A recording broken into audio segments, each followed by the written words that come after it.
100% पूंजीवादी व्यवस्था का भेंट चढ़ चुका है आपका कृषि विभाग। सबसे पहले इनके मंत्री जो हैं भारत सरकार के, उनका जो आदेश है लिखित रूप में है, मौखिक रूप में है, उसके बाद भी वो अपने ही अफसर, अपने ही अधिकारी, अपने ही कर्मचारी से उसका अनुपालन नहीं करा पा रहे हैं। तो टैगिंग का हमारे पास अनेक प्रमाण है, एक नहीं है। जो मैंने आपको पूर्व में भी कहा है कि हम हाई कोर्ट में रीट कर रहे हैं तो हम पूरी प्रमाण के साथ ही करेंगे।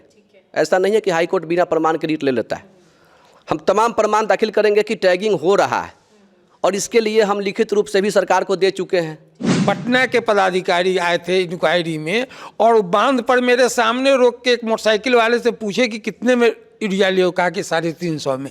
उसने दुकान का भी नाम बताया, लेकिन दुकानदार दोषी नहीं है, दोषी पदाधिकारी और मंत्री हैं। 400 रुपया तक हम लोगों को यूरिया मिल रहा है देहात में, 1800 से 1900 2000 तक डीएपी मिल रहा है और उसमें भी डुप्लीकेट मिल रहा है, जिसमें ज़्यादा से ज़्यादा समझिए कि वो ईंट भट्ठा का जो सुर्खी चूना है उसको मिला के लोग बना रहा है।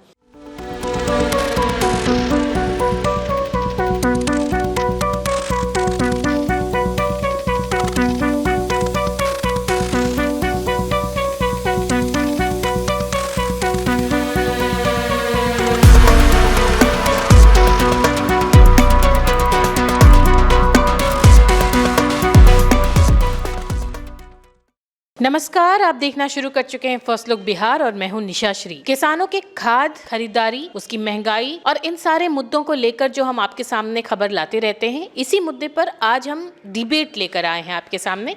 और इस डिबेट में सबसे पहले हमारे साथ हैं राजीव रंजन जी, जो कि प्रदेश अध्यक्ष हैं retailer fertiliser and farmer welfare foundation Bihar के, और साथ में है रजनीश कुमार जी, जो कि सचिव हैं retailer fertiliser and farmer welfare foundation Bihar. साथ में है सुनील कुमार ठाकुर जी, जो कि किसान हैं, और साथ में है बीरेंद्र राय जी, जो कि किसान नेता हैं। आप सभी का इस कार्यक्रम में बहुत बहुत स्वागत। और सबसे पहले हम राजीव रंजन जी से ही बातचीत शुरू करते हैं और हम ये जानना चाहेंगे, क्योंकि कल ही हम जब ये खाद के महंगाई के सिलसिले में हम यहाँ पे जो एक अधिकारी आए थे पटना से, उनसे हमने बातचीत की तो उन्होंने सीधे सीधे नकार दिया। उनका ये कहना है कि किसी तरह से अधिक दामों पे खाद की बिक्री नहीं हो रही है। आप क्या कहें? सबसे पहले अन्नदाता मालिकों की आवाज़ को उठाने के लिए आपके चैनल और आपके पूरे टीम को धन्यवाद कि इस सराहनीय कदम के लिए और इस साहसिक कदम के लिए भी, इसको साहसिक कदम भी कहेंगे कि अन्नदाता मालिकों के आवाज़ को उठाने के लिए आप लोग का सहृदय हम धन्यवाद करते हैं और हमारे पूरे फाउंडेशन, आपको पूरी संस्था की तरफ से। सबसे पहले जो आपने कहा कि मैंने एक अधिकारी से वार्ता की और उन्होंने बताया कि नहीं सही दाम पर खाद बिक रहा है, तो सबसे पहले उनसे पूछना चाहिए कि जो खाद है वो रिटेलर तक क्या सही रेट में आपका पहुंच रहा है? जो सरकार द्वारा निर्धारित दर है, हर एक मतलब कि जीरो टॉलरेंस नीति में एक जो खुदरा उर्वरक विक्रेता है उनके बिक्री का भी रेट तय है कि उनको अन्नदाता मालिकों को किस रेट में देना है। उसी तरह से हमारे जो थोक उर्वरक विक्रेता हैं उनका भी रेट तय है कि उनको हमारे खुदरा उर्वरक विक्रेता को कितने में देना है। सबसे पहले तो ये जो कृषि विभाग है इसकी दोहरी नीति चल रही है और 100% पूंजीवादी व्यवस्था का भेंट चढ़ चुका है आपका कृषि विभाग। सबसे पहले इनके मंत्री जो हैं भारत सरकार के, उनका जो आदेश है लिखित रूप में है, मौखिक रूप में है, उसके बाद भी वो अपने ही अफसर, अपने ही अधिकारी, अपने ही कर्मचारी से उसका अनुपालन नहीं करा पा रहे हैं। पहले तो इसमें जी सबसे पहले अगर मंत्री का आदेश हो और उनके अधीनस्थ कर्मचारी जो है उसकी अवहेलना कर दे, ये क्या संभव है? क्या ये भी एक तरह का फेलियर मानते हैं? फेलियर, 100% फेलियर है। आप बताया जाए कि क्या कभी आपने सुना है कि किसी मंत्री का आदेश और उनके अधीनस्थ कर्मचारी उसकी अवहेलना कर दे? कृषि विभाग के अलावा तो मैंने किसी विभाग में ऐसा नहीं देखा है। उसके बाद जो भी कंपनी है और जो भी बड़े बड़े इसके घाघ बैठे हुए हैं वो पूंजीवादी व्यवस्था है, वो टैगिंग कर रहे हैं। और इन सारी चीज़ों से जो है वो पदाधिकारी नकार रहे हैं। रजनीश जी, आपके पास बढ़ते हैं। आप इससे पहले जो आपने बातचीत की थी उसमें बताया कि कहीं प्रमाण नहीं है, और इसी बात की दुहाई जो वो पदाधिकारी हैं वो भी दे रहे थे कि हमें किसी रिटेलर ने शिकायत नहीं की, कहीं पे कोई प्रमाण नहीं है। कैसे साबित करेंगे इस समस्या को? आखिर तो किसान ही जूझ रहे हैं। किसान का तो जूझना लाजमी है। सारी समस्याएं तो किसान को ही हो रही है। जो साहब लोग बैठ कर के मंत्रालय में किसानों के लिए ये नीति तय करते हैं, वो साहब लोगों को ये पता नहीं है कि राई का पत्ता कैसा होता है या पलकी का पत्ता कैसा होता है। शायद अज्ञानता के वजह से या ज़्यादा ज्ञान के वजह से, जो भी वजह हो, वो लोग तय करते हैं। उनको ये नहीं पता है कि समस्या है कहाँ। वो तो कागज़ देखते हैं, ऑन रिकॉर्ड देखते हैं। लेकिन हम चूंकि फार्मर्स वेलफेयर भी चलाते हैं, और फार्मर्स वेलफेयर तभी संभव है जब रिटेल फर्टिलाइजर सही हो जाएगा। कभी संभव नहीं है कि रिटेल फर्टिलाइजर को छोड़कर फार्मर्स वेलफेयर किया जा सकता है। फार्मर्स वेलफेयर के लिए हम लोग रिटेल फर्टिलाइजर को अपडेट करने में लगे हुए हैं। अपडेट करने के दौर में क्या हो रहा है कि भारत सरकार का जो पत्र है, बार बार भारत सरकार अपने पत्र के माध्यम से बिहार सरकार को लिख रही है कि आप टैगिंग बंद कीजिए। मेरे पास बहुत सारा प्रमाण है। ये हमारा एक पत्र है, भारत सरकार की तरफ से दिया गया है, जिसमें टैगिंग को बंद करने के लिए आदेश किया गया है। यह पत्र है 21 जुलाई 2025 का लेटेस्ट। इसके बाद दूसरा पत्र है 17 नवंबर 2022 का, जो भारत सरकार द्वारा जारी किया गया है। उर्वरक मंत्रालय है ये, ज्वाइंट सेक्रेटरी फर्टिलाइजर। ये पत्र जो है 17 नवंबर 2022 का जी। उसके बाद इस पत्र के आलोक में कृषि निदेशालय बिहार सरकार के द्वारा FOR का आदेश जारी किया गया। FOR क्या होता है कि बिक्री बिंदु तक पहुंचाकर कंपनियों को देना है। तो FOR के लिए इन्होंने आदेश किया 10/7/2021 को। दूसरा आदेश नहीं आया है। 10/7/21 को इसमें क्या है कि यूरिया, DAP, NPK एवं MOP की कोई भी जो फर्टिलाइजर उर्वरक है, इसको आपूर्तिकर्ता कंपनी की जिम्मेवारी होगी कि किसानों को निर्धारित मूल्य पर उर्वरक उपलब्ध हो सके। इसके ऊपर पदाधिकारी ने कहा कि वो वहीं जहां से डिस्पैच, जहां पे कि माल उतरता है, वहीं से रिटेलर्स खरीद लेते हैं और उनको देरी ना हो फर्टिलाइजर्स मिलने में, इस वजह से वो ऐसा कदम उठाते हैं। ये सफाई थी। ये प्रावधान जीरो टॉलरेंस नीति के तहत किया गया था कि जीरो टॉलरेंस नीति में मूल्य नहीं बढ़े, इसके लिए रैक पॉइंट से ही दे देना है, ताकि गोदाम ना जाए माल। गोदाम नहीं जाएगा तो कुछ तो कॉस्टिंग बचेगा उसका। पलदारी 2 जगह बच जाता है, जो 4-4 रुपया करके 8 रुपया हो जाता है, कहीं 3 रुपया कहीं 4 रुपया लेता है प्रति बैग। तो इस FOR के आदेश का अनुपालन करने में कोई भी सक्षम नहीं है। और मैं इस बात को प्रमाण के साथ इसलिए कह सकता हूं कि हमको इफ़को कंपनी के द्वारा, मैं आपको बताता हूं, इफ़को कंपनी के द्वारा जो पहले जो है सबसे फर्स्ट टाइम जीरो टॉलरेंस नीति के बाद लागू किया गया था कि वो 1-2 राउंड पहली बार FOR से माल पहुंचाए थे। उसके बाद ये सब सिस्टम बंद हो गया। उसका तथ्य क्या है कि सारे रिटेलर्स जो भी हैं, हम तक साबित कर देंगे कि सभी को लिख करके भाड़ा आता है। 15 रुपया से लेकर के 40 रुपया तक भाड़ा होता है, जो रिटेलर्स को चुकता करना पड़ता है। और ऐसी व्यवस्था अभी तक नहीं हुई है कि उसको वह पैसा बचाया जाए। तो 40 रुपया तो बढ़ ही गया ना बोरा पर। टॉलरेंस 0 है, लेकिन टॉलरेंस की शुरुआत हो चुकी है, भाड़ा नहीं देना है। उसके बाद क्या होता है कि सरकार का आदेश है, भारत सरकार का भी, कृषि निदेशक महोदय का भी आदेश है, बारंबार पत्र है, हम सब पत्र रखे हुए हैं कि इसमें आपने एक मुद्दा उठाया था जब हम चर्चा कर रहे थे कि जब तक रिटेलर्स के पास कम कीमत पे नहीं आएंगे जो फर्टिलाइजर है, तब तक वो बेचेंगे कैसे? आपको मैं बता देता हूँ 1 by 1। रिटेलर्स के पास FOR से नहीं आएगा तो 40 रुपया का बढ़ जाएगा। कोई व्यवस्था उसका नहीं है कि 40 रुपया कम जाए। अगर उसके बाद टैगिंग की बात, तो टैगिंग का हमारे पास अनेक प्रमाण है, एक नहीं है। जो मैंने आपको पूर्व में भी कहा है कि हम हाई कोर्ट में रीट कर रहे हैं, तो हम पूरी प्रमाण के साथ ही करेंगे। ऐसा नहीं है कि हाई कोर्ट बिना प्रमाण के रीट ले लेता है। हम तमाम प्रमाण दाखिल करेंगे कि टैगिंग हो रहा है, और इसके लिए हम लिखित रूप से भी सरकार को दे चुके हैं। भारत सरकार के अधिकारी भी इसके लिए, हम आपको पूर्व में भी कह चुके हैं कि उन्होंने अनुशंसा किया, लेकिन इस पर कोई कार्रवाई, आज 100 दिन से अधिक बीत गया, कोई कार्रवाई इस पर नहीं हुई। और टैगिंग के लिए जो है से बारम्बार पत्र मीडिया के भी माध्यम से आते रहता है कि इफ़को कंपनी जो है सो, देखिए यहाँ पर है कि नैनो DAP नहीं लिया तो यूरिया नहीं मिलेगा। इफ़को के क्षेत्रीय उप प्रबंधक, ये जो है ये नैनो DAP के लिए किया गया है, छपा हुआ है। जो हमारे दरभंगा जिला के एक रिटेलर्स हैं, वो काफ़ी % किसानों का दबाव इतना अधिक हो रहा है, और ये नैनो DAP, नैनो यूरिया बिकता उगता नहीं है, और यह अमानक पर भी पाया गया है। इसका सैंपल फेल हुआ है। ज़बरदस्ती है कि आपको लेना है, और उसका मेरे पास प्रमाण भी है। ग्रुप पर डाला जाता है कि आप अन्य उर्वरक का भी पैसा डाल दीजिए तब। इसके बाद ये NFL के लिए है, किसान ब्रांड है और नेशनल फर्टिलाइजर कंपनी है, इनका है। इसमें लिख रहा है कि अन्य उत्पाद लेने से मना किया तो NFL ने सप्लाई ही रोकी। इसको करने में सरकार अक्षम है। मतलब कि आप कह रहे हैं कि कितना भी सरकार जीरो टॉलरेंस कहे, लेकिन वो ग्राउंड लेवल पे फेलियर है। आगे बढ़ते हैं, जो हमारे किसान भाई हैं, सुनील कुमार ठाकुर जी, आपसे जानते हैं, आप तो किसान हैं, यहाँ मुद्दा आपका ही है, जूझ आप ही रहे हैं, और आपने ही बताया कि कितना ज़्यादा पूंजी लगाना पड़ता है आपको अपने पूरे खेत को खाद डालने में और हर चीज़ में। ऐसे में छोटे किसान, आप फिर भी सबल हैं, आप इसको, आपके लिए भी ये कठिनाई है, लेकिन जो और छोटे किसान हैं उनके लिए कितनी बड़ी चुनौती है? नमस्कार। सभी दर्शकों एवं इस चैनल के संवाददाता लोगों को। मुख्य रूप से अभी जो परिस्थिति है, मैं विगत 15 वर्षों से 2010 से खेती कर रहा हूँ। इससे पहले मैं व्यवसाय में था और कुछ परिस्थिति बस मुझे खेती करने के लिए मजबूर होना पड़ा। मैं 2010 से देख रहा हूँ कि रिटेलर के साथ जो मजबूरी हो, लेकिन रिटेलर्स की ईमानदारी जो है खाद बेचने में पूर्णतः नहीं है। हमारे यहाँ तो बहुत सारे रिटेलर जो है वो नकली खाद ही देते हैं किसान को आधा से अधिक, और इसके कारण किसान का जो लॉस होता है उसकी भरपाई किसी स्थिति में नहीं कर सकते। मैं 5 वर्ष पहले जिस समय वर्मा जी यहाँ डिस्ट्रिक्ट एग्रीकल्चर ऑफिसर से लिखित कंप्लेंट किया था, पेपर बजाते वीडियोग्राफी वगैरह भी करवाया, तो सबसे बड़ी परिस्थिति है किसान के साथ। किसान को आज वर्षा हुई, आज उसे यूरिया चाहिए, उसकी आर्थिक स्थिति ऐसी नहीं है कि वो 10 बोरा एकड़ खेती के लिए 10 बोरा यूरिया पहले से रखे, मार्च में ही वो डीएपी खरीदे। डीएपी का 1350 रुपया रेट है, 1600 से 1800 में डीएपी हमारे क्षेत्र में बिक रही है। मैंने डीओ साहब को व्हाट्सएप पर लिखित कंप्लेन किया था, तो कहाँ बिक रहा है। अब मैं किसी रिटेलर के विरोध में कोई झंडा तो नहीं उठाऊंगा कि उसका लाइसेंस कैंसिल हो जाए कोई, लेकिन कल मेरे यहाँ डीओ साहब पटना के पदाधिकारी आए थे इंक्वायरी में, और बांध पर मेरे सामने रोक के एक मोटरसाइकिल वाले से पूछे कि कितने में यूरिया लियो, कहा कि 350 में। उसने दुकान का भी नाम बताया, लेकिन दुकानदार दोषी नहीं है, दोषी पदाधिकारी और मंत्री हैं।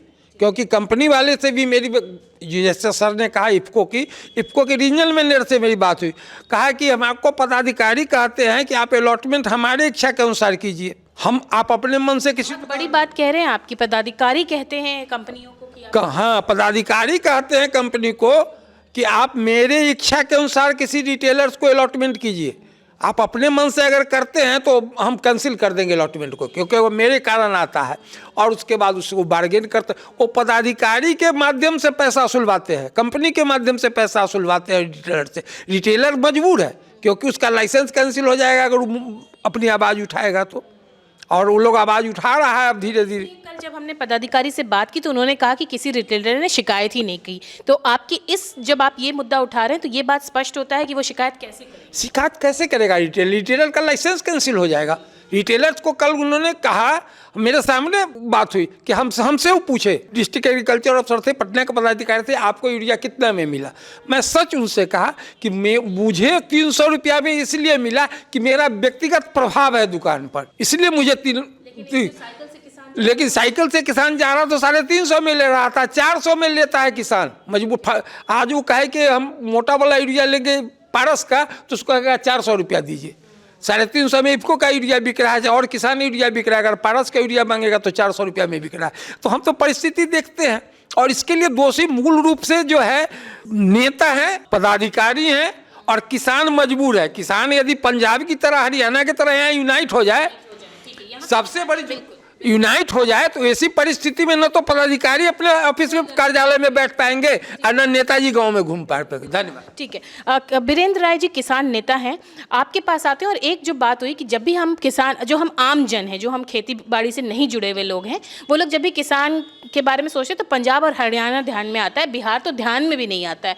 और इसमें ये किसान भाई जिन्होंने ये मुद्दा उठाया कि यहाँ के किसान यूनाइटेड नहीं हैं, अगर वो इकट्ठे हो जाएँ तो वो भी आंदोलन कर सकते हैं, आप क्या कहें? आंदोलन किसानों का इसलिए नहीं चलता है, बिहार में जो राजनीतिक दल है वो किसान को कुछ समझता भी नहीं है, और किसान के नाम पर कोई भी राजनीतिक दल को किसान वोट बैंक नहीं मानते हैं, और वोट बैंक है भी नहीं। हम तो कई बार बहस कर चुके हैं, तो एक बड़े नेता ने मुझसे कहा कि आप किसानों की बात तो करते हैं, लेकिन किसान वोट नहीं करता है। वोट करता है यादव, वोट करता भूमिहार, वोट करता ब्राह्मण, वोट करता अनुसूचित जाति करते, जनजाति करते, अल्पसंख्यक करते, मतलब जाति के आधार पर वोट होता है। तो ये जो मुद्दा है वो किसानों का मुख्य मुद्दा बिहार में नहीं बन पाता है। लेकिन दूसरे प्रदेशों की साथियों ने जो चर्चा की, मैं भारत के तमाम प्रदेशों में घूमता हूँ किसानों को लेकर, तो वहाँ एक अलग किसान का जो कार्य करने की शैली है और राजनीतिक जो आत्मबल है वो अलग है। बिहार के हम लोग किसान जाति और इस वर्ग में बटे हुए हैं, जिसके कारण हमारी जो शक्ति है वो छिन्न है और हम कुछ कर नहीं पाते हैं। कल आप भी उन पदाधिकारी से मिलने गए थे, क्या सारी बात हुई? क्योंकि उनका तो सीधे सीधे कहना है कि रिटेलर्स ने कोई शिकायत नहीं। गुपचुप रूप से वो लोग मीटिंग कर रहे थे। हम लोगों को पता चला तो हम लोग गए। 3-4 किसान, सत्येंद्र शर्मा थे झपहा के, उनके साथ एक और किसान थे और बनवारी सिंह थे, हम थे। तमाम लोगों ने उनसे कहा कि 400 रुपया तक हम लोगों को यूरिया मिल रहा है देहात में, 1800 से 1900 2000 तक डीएपी मिल रहा है और उसमें भी डुप्लीकेट मिल रहा है, जिसमें ज़्यादा से ज़्यादा समझिए कि वो ईंट भट्ठा का जो सुर्खी चूना है उसको मिला के लोग बना रहा है और डुप्लीकेट खाद मिल रहा है। उन्होंने कहा कि ऐसी कोई शिकायत नहीं थी। यहाँ भी होलसेलर खड़ा था उसी जगह पर, अशोक टायर वाला, उसने कहा कि हम तो 252 में देते हैं, लेकिन ये सही है 310 315 में और एक पॉइंट से नारायणपुर से ही देता है। तो बताइए, साहेबगंज ले जाने में, औराई ले जाने में, कटरा ले जाने में, मुजफ्फरपुर का जो इतना बड़ा रेंज है उसमें तो दाम बढ़ जाएगा। लेकिन उससे ज़्यादा दोषी यहाँ के अधिकारी हैं जो ये क्राइसिस को बनाते हैं, होलसेलर और ये लोग मिल के। और रिटेलर कोई आवाज़ इसलिए नहीं गांव का स्तर पर उठाता है कि उसका लाइसेंस कैंसिल हो जाएगा, सेम मुनीसी का एक्ट का केस उस पर होगा, उस डर से रिटेलर कोई नहीं बोल पाता है।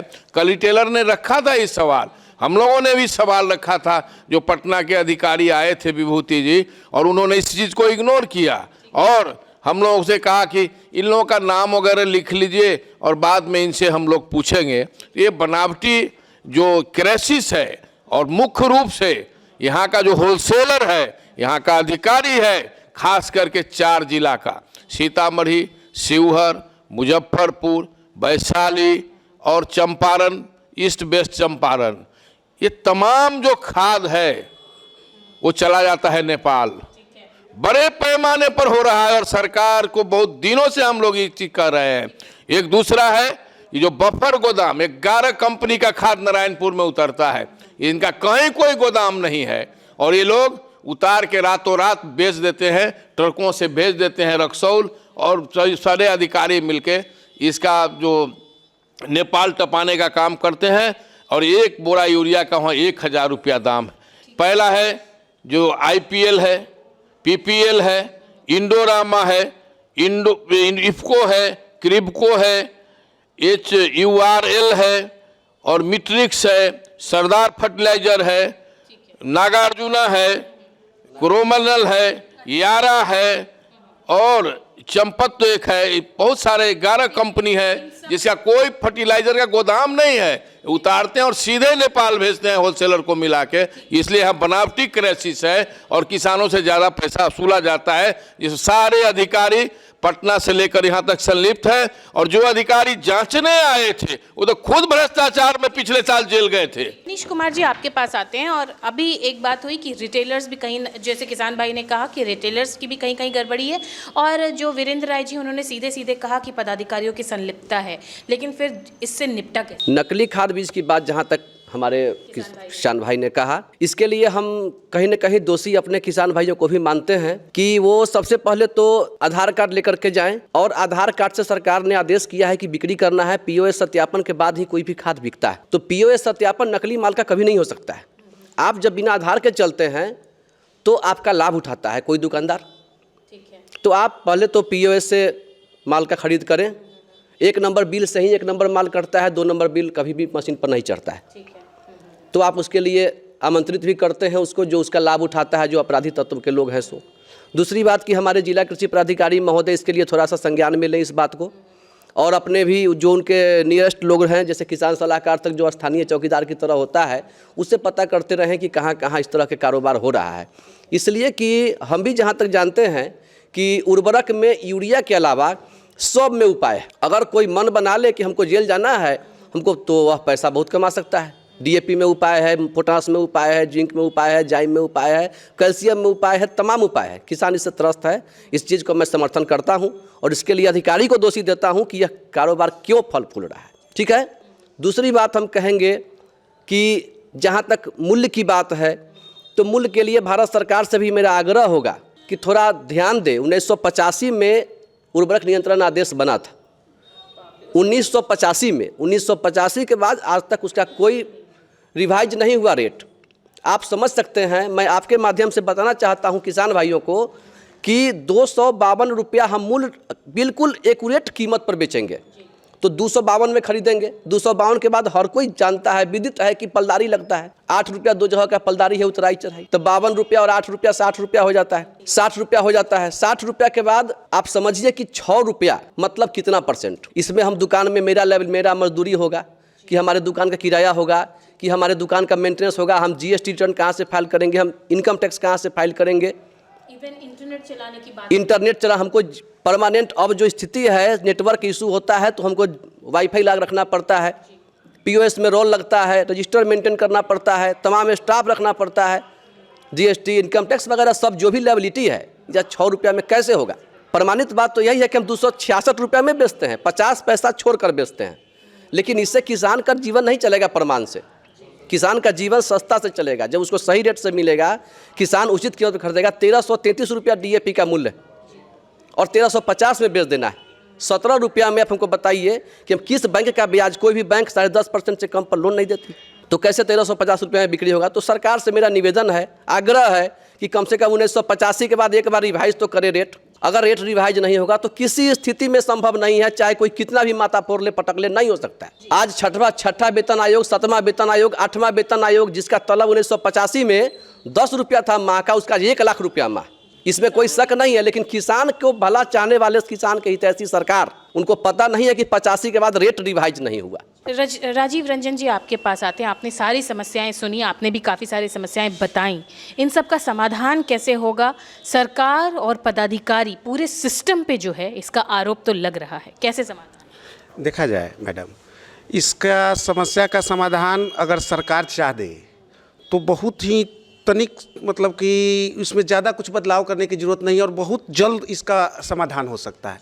लेकिन उनको तो है कि अन्नदाता मालिक हमारे किसान के नाम पर राजनीति करना है और रोटी सेकना है। वोट बैंक की राजनीति केवल चलती है किसानों पर। किसान का कहीं भी हमारे प्रधानमंत्री जी का, हाँ, हमारे बिहार के किसान भी पंजाब और हरियाणा की तरह यूनाइटेड क्यों नहीं है? वो भी उस तरह का आंदोलन, क्योंकि अगर किसानों ने आंदोलन किया था तो उसको इस तरह से कर दिया गया कि पंजाब और हरियाणा के केवल कर रहे हैं, बाकी जगह के भी तो किसान हैं, वो लोग तो कोई शिकायत नहीं कर रहे हैं। तो पंजाब कहीं ना कहीं किसानों की जो ये यूनिटी की कमी है, ये किसानों के आंदोलन को कमज़ोर भी कर 100% देखा जाए मैडम, इसमें सरकार अगर 2 नीति अपना ले, जो जीरो टॉलरेंस नीति है और सही में चाह रही है कि किसानों का आय दुगुना हो और किसान हमारे अन्नदाता खुशहाल रहें, तो इसके लिए 2 ही पहल अगर कदम उठा ले सरकार, तो मिनटों में सारा परिस्थिति मतलब सामान्य हो जाएगा और अन्नदाता मालिकों को कहीं दिक्कत नहीं होगी। सबसे पहला कि FOR करना है। FOR अगर हो जाए रिटेलर तक, हमारे खुदरा उर्वरक विक्रेता तक, और टैगिंग हट जाए। टैगिंग का मतलब कि अन्य उत्पाद उसके जबरन नहीं दिया जाए, तो अन्नदाता मालिकों का इसी तरह लागत कम हो जाएगा। जब FOR जीरो टॉलरेंस नीति के अंतर्गत जो रेट तय है थोक उर्वरक विक्रेता का, वो अपने ईमानदारी से उसको लागू करा ले, तो जाहिर सी बात है कि रेट यहीं कम हो जाएगा। हल्ला हंगामा के बारे में जो हमने रजनीश जी से बात की थी तो उन्होंने कहा था कि किस तरह से FOR बिल्कुल भी नहीं लागू है। जब भी वो माल खाद जो है वो पहुंचाने जाते हैं तो उसके साथ वो प्राइस टैग जो डिलीवरी चार्जेस है वो लगा के बेचते हैं। हाँ, वही तो हम बोल रहे हैं मैडम कि आपने घोषणा कर दिया FOR करना है, टैगिंग नहीं करना है, लेकिन उसको लागू कौन करेगा? वो तो शासन प्रशासन ही कर सकते हैं, वो तो मंत्री महोदय हमारे कर सकते हैं। लेकिन हम तो देख रहे हैं कि मंत्री इससे पहले कृषि विभाग में ही थे हमारे विजय कुमार सिन्हा जी, आज दूसरे मंत्रालय के मंत्री बने हैं, तो उनका हर एक जगह आप देख रहे हैं कि पब्लिकली आके उस विभाग को ठीक कर रहे हैं। 5 साल में उनको कभी याद आया क्या कि किसान का हम कहीं जाएं, कहीं भी पंचायत प्रखंड स्तर पर तो छोड़ दीजिए, जिला स्तर पर कहीं किया क्या उन्होंने? कहीं नहीं किया। क्यों? क्या कि वो लोग भी चाहता है कि किसान इसी तरह से यूनाइट नहीं हो। आज अगर पंजाब हरियाणा की तरह हमारे किसान का भी एक यूनियन हो जाए, हमारे किसान रोड पे आ जाए, तो क्या कोई एक कदम इधर उधर जा सकता है क्या? तो इसके लिए हमारे किसान को भी अपना अधिकार समझना होगा, हमारे अन्नदाता मालिक को भी बढ़ चढ़ के आगे आना होगा। केवल घोषणा जो है कर देने से लागू नहीं हो जाता है। तो इसके लिए जो भी आज किसान हमारे परेशान हैं, इसके 100% जिम्मेवार यहाँ की बिहार सरकार है। रजनीश जी, ये सारी बातें तो हुई, आपके पास एक बार फिर लौट के आते हैं और आपने कुछ मुद्दे और उठाए हैं कि किस तरह की समस्या आती है किसानों को। खेती करना आजकल कितनी बड़ी चुनौती बन गई है, इसके ऊपर आप एक बार। बिल्कुल बिल्कुल, खेती चुनौती तो है ही। सबसे बड़ी चुनौती है कि इस ठंड में भी किसान खेत में है, जहां लोग हीटर में रह रहे हैं, घर से बाहर नहीं निकल रहे हैं। सोचना चाहिए उन अधिकारियों को, उन कर्मचारियों को जो 1 लाख वेतन पाने के बाद भी कमीशन खोजते हैं। थोड़ा उस पर दया तो करना चाहिए। फटा हुआ शर्ट पहन करके आता है, चप्पल नहीं रहता है किसान के पैर में, और उसको हम उगाही करते हैं अधिक पैसा। मेरा तो आत्मा रो देता है कि हम अधिक पैसा ले रहे हैं, और मैं ले रहा हूँ, चाहे भले ही रिकॉर्ड में जितना लूँ, लेकिन यह वस्तुस्थिति तथ्य सही है। और सरकार अगर हमसे बात करे तो मैं साबित कर दूंगा कि यह गलत हो रहा है सरकार की तरफ से। तो उस पर कल्याण करे कम से कम सरकार। और जहाँ तक बात है तो किसान खेती कर रहे हैं, हम भी खेती कर रहे हैं। हम फिर पुनः आपको कहना चाहेंगे कि किसान की सबसे बड़ी समस्या अभी मूल्य के अलावा नीलगाय है। नीलगाय जो है सो रात के रात पूरा का पूरा खेत खा जा रहा है। किसान खेती करके आता है, सब कुछ करके आता है, और रात में उसका खेत खत्म हो जाता है।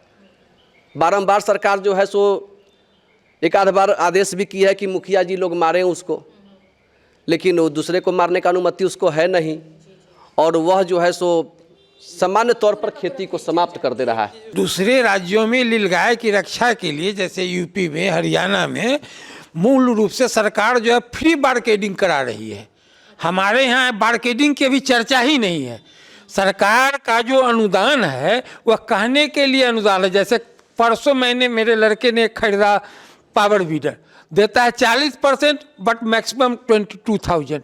अब 1,35,000 के सामान में अब 22,000 रुपया दे रहे हैं। आप सोच के देखिए क्या अनुदान। ये अनुदान राशि वैसे चीज़ पर दी जा रही है जिसमें सरकार को, आप आश्चर्य कीजिएगा कि 12,000 में जो मिल रहा है मोटर 2 HP का, वो वहाँ 16,000 में मेला में बिक रहा था। मैंने उठाया, बेबी कुमारी से भी कहा, मैंने बेबी कुमारी वहाँ गए थे उद्घाटन के दिन, ADM गए हुए थे। मैंने कहा कि आप जब काउंटर पर पूछिए सबका रेट क्या है। तो अनुदान के नाम पर लूट हो रहा है, और उसमें भी पदाधिकारी और उनको कमीशन चाहिए कि जो चाहिए। किसान को कुछ नहीं मिल रहा। जो 12,000 का चीज़ 16,000 में किसान ले रहा है, उसको 8,000 रुपया कमीशन आएगा अनुदान, तो 4,000 का प्रॉफिट हुआ उसको। इसलिए सरकार थोड़ा सा इस पर सोचे कि वो एक तरह से जो है ना भिखमंगे का कपड़ा उतार रहा है। किसान भिखमंगा है। मैं व्यक्तिगत रूप से 15 साल से पढ़ा लिखा व्यक्ति हूँ, खेती करके देखा हूँ कि 25 लाख रुपया और 25 साल का समय मैंने गांव में बर्बाद किया है। मैं व्यवसाय से 25 साल में करोड़ रुपया कमा के शहर में बिल्डिंग खरीदा, और खेती से मुझे हर साल 2 लाख 2.5 लाख रुपया घाटा लगता है। 2010 में मैं खेती शुरू किया तो 38 रुपये डीजल का रेट था, और आज डीजल का रेट 96 रुपया है। कमीशन खोरी के बारे में रजनीश जी के पास एक डॉक्यूमेंट है, वो अभी हमें दिखा। मैं आपको बताता हूँ। अभी हाल फिलहाल जिला में सभी जिला में औचक निरीक्षण किया गया है, जांच किया गया है। सभी पटना से ही सारे टीम आई है उसकी, जिसमें हमारे वैशाली जिला में ये संयुक्त निदेशक शस्य उपादान बिहार पटना के निरीक्षण हुआ था, जिसमें पाया गया है, इन्होंने लिखा है, स्पष्टीकरण दिया जहाँ जहाँ भी गए वहाँ से। इसमें लिखा हुआ है कि बिक्री पंजी में कृषकों का मोबाइल नंबर अंकित नहीं पाया गया, जिसको मैं खारिज करता हूं, क्योंकि ऐसा कोई आदेश नहीं है निदेशालय का कि मोबाइल नंबर अंकित करना है। मेरे पास पत्र उपलब्ध है जो 2010 में जारी किया गया था कि किसी भी बिक्री पंजी में मोबाइल नंबर अंकित नहीं करना है, आधार नंबर अंकित नहीं करना है। फिर दोबारा रिवाइज हुआ पत्र हुआ है अभी हाल फिलहाल 2 दिन पहले कि नहीं है। इस पर जो है ये मोबाइल नंबर के नाम पर स्पष्टीकरण। पॉस मशीन के अनुसार उर्वरक की उपलब्धता तथा भौतिक सत्यापन में 2 बोरी यूरिया कम पाई गई। जो मैंने पूर्व में भी कहा है कि हम खुदरा विक्रेता हैं, हम खोल कर बेचते हैं। पूछिए किसान भाई हमारे बगल में बैठे हुए हैं, आधार लेकर आते हैं नहीं आते हैं। हमारे यहाँ 20 बोरा का भी डिफरेंस होगा और सरकार हम पर कार्रवाई करेगी तो हम आंदोलन कर देंगे सरकार के खिलाफ। और सरकार अपने आप को निरंकुश नहीं समझे, यह बिल्कुल अत्याचार है और उगाही का व्यवस्था किया गया है शस्य उपादान बिहार के द्वारा। मैं और दिखाता हूं आपको, ये हमारे पास कई ऐसा पत्र है। इसमें एक इन्होंने दूसरे दुकान पर लिखाया है कि बिक्री पंजी में कृषकों का मोबाइल नंबर अंकित नहीं पाया गया, फिर लिखा। दूसरा में है कि उपस्थित कृषकों द्वारा बताया गया कि यूरिया 270 रुपये प्रति बोरी में 5 रुपया पलदारी के साथ बेची जा रही है। तो 270 में से जब 5 घट जाएगा तो कितना बचेगा? 265 रुपया। इस पर स्पष्टीकरण है। और फिर नीचे वही लिख रहे हैं कि यूरिया 300 रुपये प्रति बोरी बेची जा रही है। बार्गेन नहीं है तो क्या है? एक वही व्यक्ति लिख रहा है कि 270 में किसान कह रहा है कि हमको पलदारी सहित 70 रुपया लग रहा है, माने 65 में मिल रहा है, और नीचे वो खुद से लिख रहे हैं कि 300 में आपके यहाँ पाया गया है। ये कहाँ का नियम है? पॉस मशीन के अनुसार उर्वरक की उपलब्धता और भौतिक सत्यापन में 2 बोरी यूरिया कम पाई गई। देख लीजिए आप थोड़ा इसको। ये शस्य उपादान है। बिहार सरकार कितना लूटेंगे? 2 लाख से कम तलब इनका नहीं होगा। ये लोग जो है ना, ये लोग डोम हो गए। एक बार मैं डोम के यहाँ गया था, कोई मर गया था मेरे परिवार का, किसी का बच्चा के यहाँ उसको आग देना था। वो कहा कि किसी का बेटा मरता है, किसी का बाप मरता है, क्या फर्क पड़ता है हमको, पैसा दीजिए तो अपने खुद फूकिए जाइए। ये साहब लोग डोम है, ये हमको फांसी टांग देंगे, हम नहीं डरते हैं इस बात से। लेकिन मैं कहता हूँ कि यह कंप्लीट यह उगाही की व्यवस्था है। ये शस्य उपादान जो है बिहार, ये साहब को सरकार कार्रवाई नहीं करेगी तो निरंकुशता हम नहीं चलने देंगे उनका। 2 बोरी 1 बोरी का सत्यापन करते हैं वो। और जो सरकार का आदेश नहीं है कि मोबाइल नंबर नहीं डालना है, तो मोबाइल नंबर पर क्यों डालते हैं ये? और ये जो पैसा लेंगे इसका कीमत 25,000 रुपया है मैडम। 25,000 नहीं देगा, पूरे राज्य में किसी का लाइसेंस कैंसिल हो जाएगा। और उस निलंबन को कोई भी जेडीए करेंगे जब लागू, तो 1 लाख रुपया लेंगे उस निलंबन मुक्त करने का। मैं फिर कहता हूँ कि कम से कम किसानों के साथ दोहन बंद करें लोग। और किसानों का दोहन तब तक होता रहेगा जब तक खुदरा विक्रेताओं का दोहन होता रहेगा। यह बिल्कुल नाजायज है। और हम आपके माध्यम से सरकार को चुनौती भी दे रहे हैं कि हम आंदोलन कर देंगे पूरे बिहार में, और किसान यूनियन नहीं है तो हो जाएगा, मैं बना दूंगा उसको। तो किसान यूनियन जो है वो बनेगा। और जैसा कि मैंने कहा कि इन्होंने सारे मुद्दे को यहाँ पर उठाया है, इसको आपने सुना। तो इसी तरह से आप बने रहिए हमारे साथ। और किसान भाई, आपसे अनुरोध है कि इस तरह के मुद्दे को हम उठाते रहें। इसके लिए आप हमारे चैनल को सब्सक्राइब करें, लाइक करें और कमेंट्स भी ज़रूर करें। उससे हमारा मनोबल बढ़ता है। और इस तरह के जो अभियान से हम जुड़े हैं कि आपके मुद्दे को हमको लगातार मीडिया के माध्यम से लाते रहना है, ये हम करते रहेंगे। अभी के लिए इस चर्चा को यहीं पर देते हैं विराम। आप देख रहे थे फर्स्ट लुक बिहार। धन्यवाद।